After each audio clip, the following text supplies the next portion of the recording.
Boa noite, pessoal. Nós vamos falar dos crimes ambientais, mais especificamente dos crimes contra a fauna. Vamos focar aí na proteção da fauna. Bom, o grupo é composto por Alana Sena, por Iago, Joyce e por mim, Pamela, tá?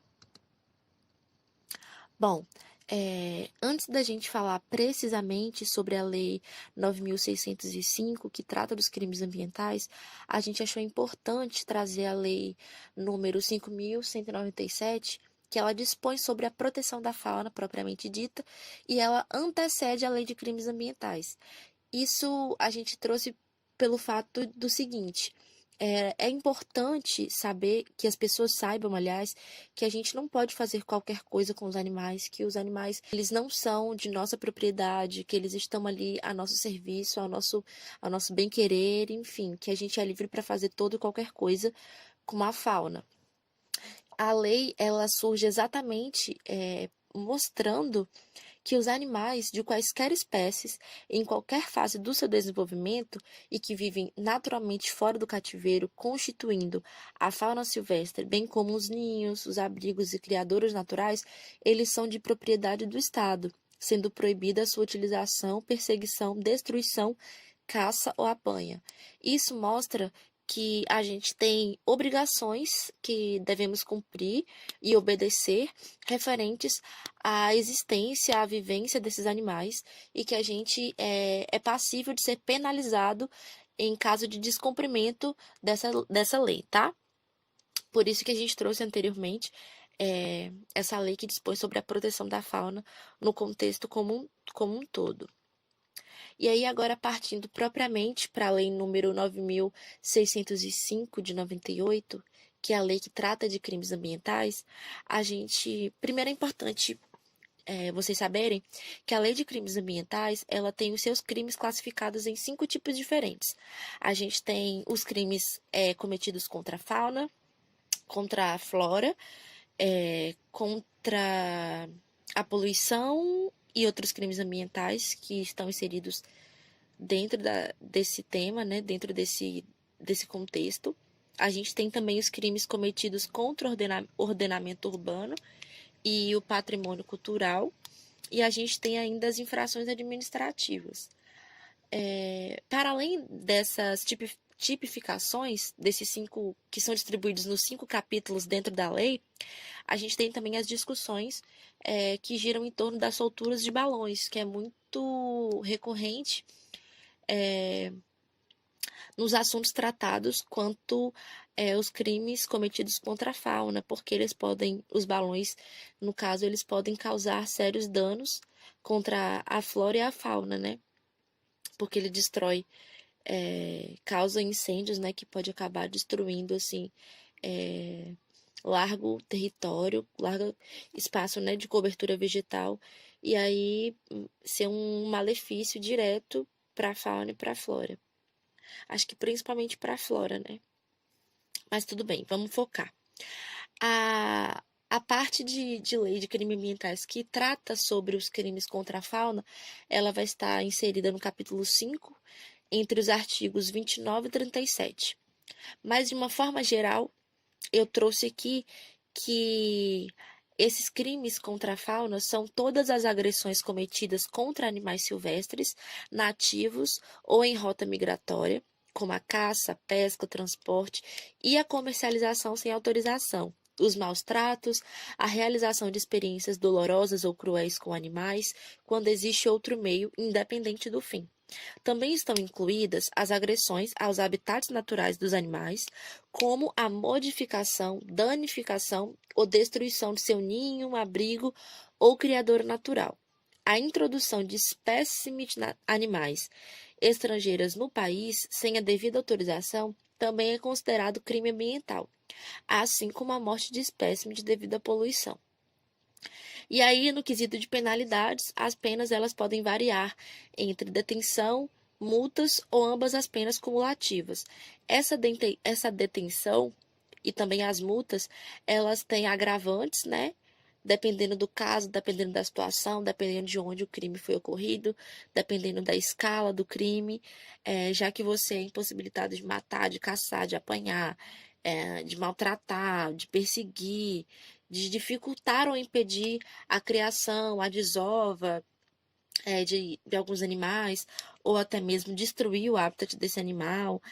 A gente pode estar também a captura ou a pesca em períodos de defesos, né, em períodos proibidos, ou o cárcere de animais silvestres, como acontece nos casos de tráfico de animais, né? Ou também a gente pode citar casos de pessoas que caçam, porque a caça é proibida, ou desenvolve algumas dessas atividades ilícitas dentro de uma unidade de conservação, onde não é permitido, né, o extrativismo, a retirada ou uso dos recursos. Bom, aí agora eu trouxe aqui para vocês uma coisa que eu achei interessante trazer, que é só no sentido de elucidar mesmo a diferença entre animais silvestres e animais domésticos, onde os animais silvestres são aqueles que vivem na natureza e não têm, ou pelo menos não deveriam ter, contato com os humanos, e os domésticos são aqueles que ao longo da história foram condicionados ou acostumados a viver entre nós, né, seres humanos. E aí eu trouxe alguns exemplos de crimes contra a fauna e os maus tratos. Aqui do lado esquerdo a gente tem um macaco enjaulado, que são uma espécime silvestre, né? Um primata que sofre com o tráfico de animais silvestres, que é uma coisa assim que parece que é distante, mas é muito real e muito presente no nosso território. E a gente tem também a caça, que acontece de forma ilegal em todo o território. Espécimes mais reconhecidas, né, que a gente tem como espécies bandeiras, ou também espécies menos populares. Na minha região, por exemplo, aqui na cidade de Caravelas, é muito comum você ver pessoas que caçam preás, tatus, caçam. Como é o nome, meu Deus? Ai, não vou lembrar agora. Coati, essas espécies assim. E a gente tem também alguns hábitos que são proibidos por lei, mas que acontecem meio que debaixo dos panos, assim, no território brasileiro há muito tempo. São hábitos que a gente sabe que acontece, que são essas brigas entre cães e rinhas de galo.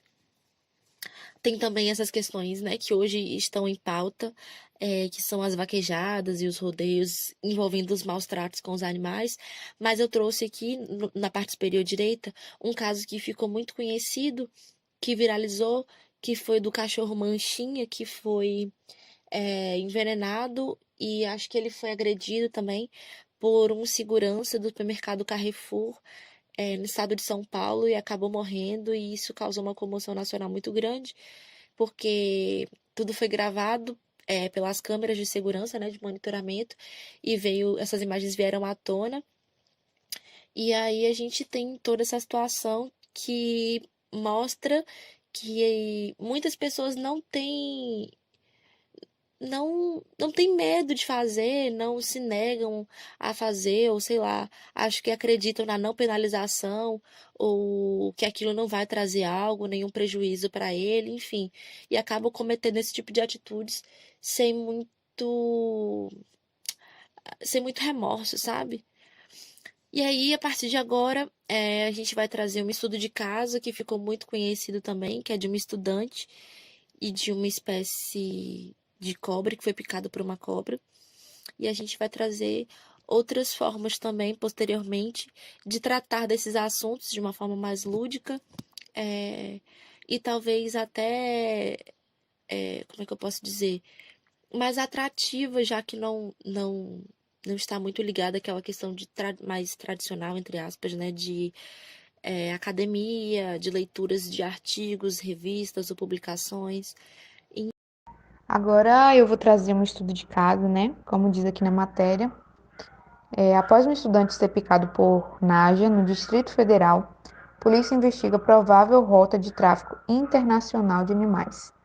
No dia 7 de julho de 2020, Pedro Henrique Cambreck, de 22 anos, deu entrada em um hospital particular, né?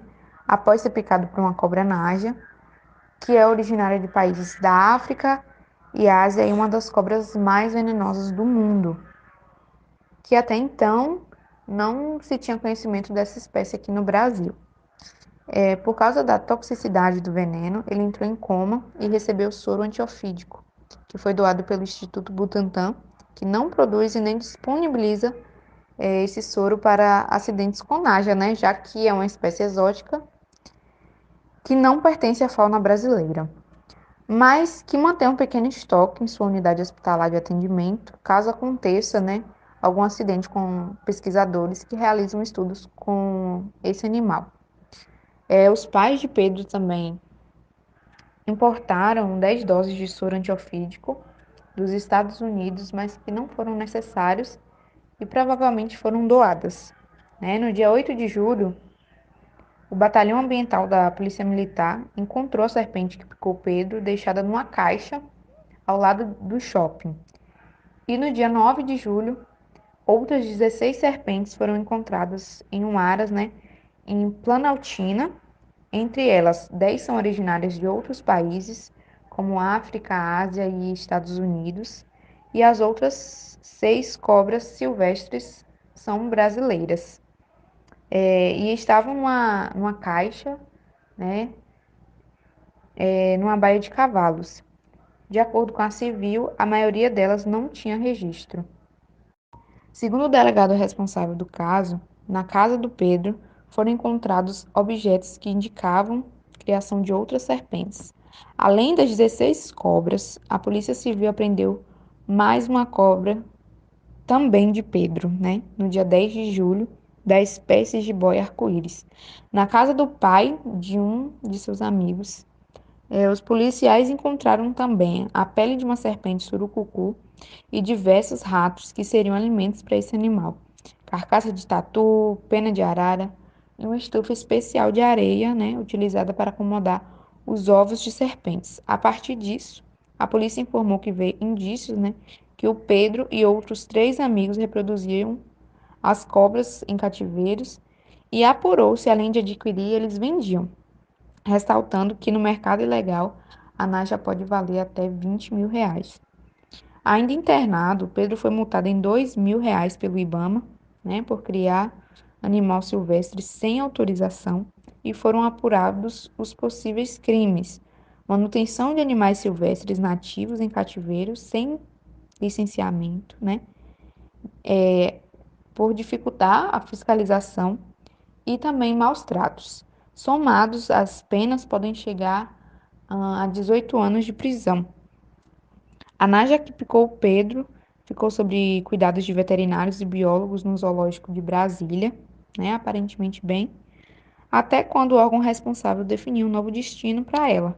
Já as outras 16 cobras estavam magras e com lesões nas escamas. Provavelmente não viviam em condições ideais, para um réptil, obviamente.